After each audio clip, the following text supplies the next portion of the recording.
Assalamualaikum warahmatullahi wabarakatuh. Bismillahirrahmanirrahim. Alhamdulillahirrabbilalamin. Wassalatu wassalamu ala asrofil anbiya'i wal mursalin wa ala alihi wasahbihi rasulillah ajmain, amma ba'du.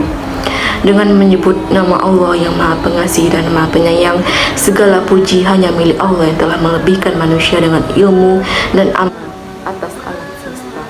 Pertama-tama dan yang paling utama, marilah kita panjatkan syukur tiada terkira kepada Allah Subhanahu wa Ta'ala, karena atas limpahan rahmat yang diberikan, kita masih diberikan kesempatan, kesehatan, dan keselamatan, sehingga saudara-saudari semua masih mampu menonton video kultum saya ini. Dan juga sholawat serta salam kita ucapkan untuk baginda Rasulullah Muhammad SAW dengan mengucapkan Allahumma sholli ala sayyidina Muhammad wa ala ali sayyidina Muhammad.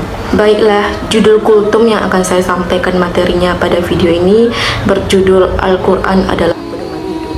Saudara-saudariku yang dirahmati oleh Allah, kita ketahui bersama bahwa Al-Quran adalah kitab suci umat muslim yang wajib diimani.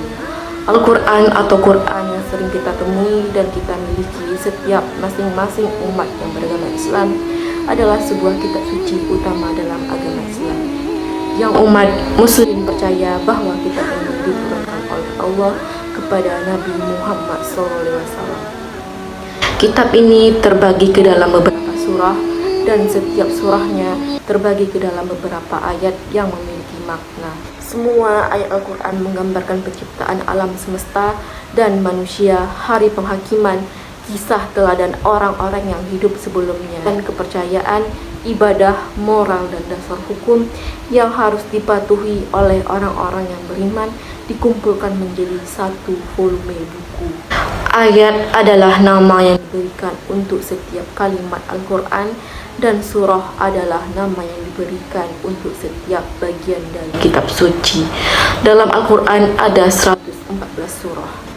Lembaran-lembaran ayat yang tertulis di Al-Quran tidak pernah berubah dari zaman Rasulullah SAW sampai saat ini.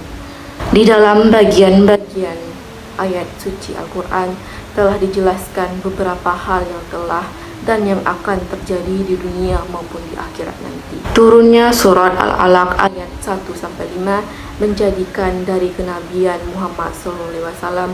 Waktu turunnya Al-Quran juga menjadi awal penyebaran agama Islam. Di dalam Al-Quran telah dijelaskan bagaimana hidup berkeluarga, mulai dari hubungan suami istri, kehidupan dengan anak-anak yang dimulai dari kewajiban mendidik sampai harta warisan.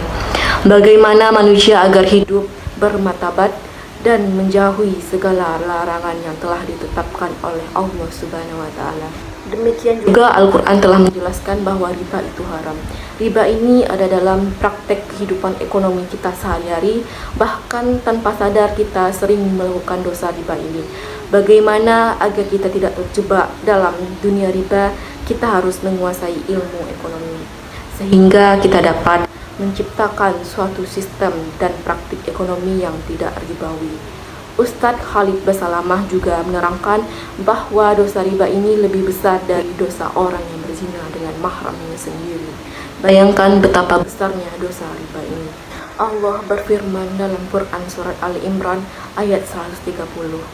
Ya ayyuhallazina amanu la ta'kulur riba ad'afan muda afatau wa taqullaha la'allakum tuflihun. Artinya, hai orang-orang yang beriman, janganlah kamu memakan riba dengan berlipat ganda, dan bertakwalah kamu kepada Allah supaya kamu mendapat keberuntungan.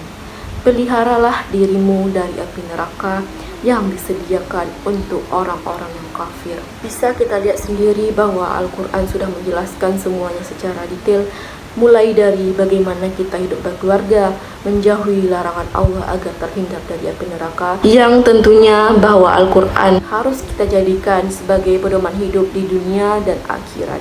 Al-Quran bagi umat muslim adalah pedoman hidup, sumber segala hukum yang harus diikuti dalam hidupnya.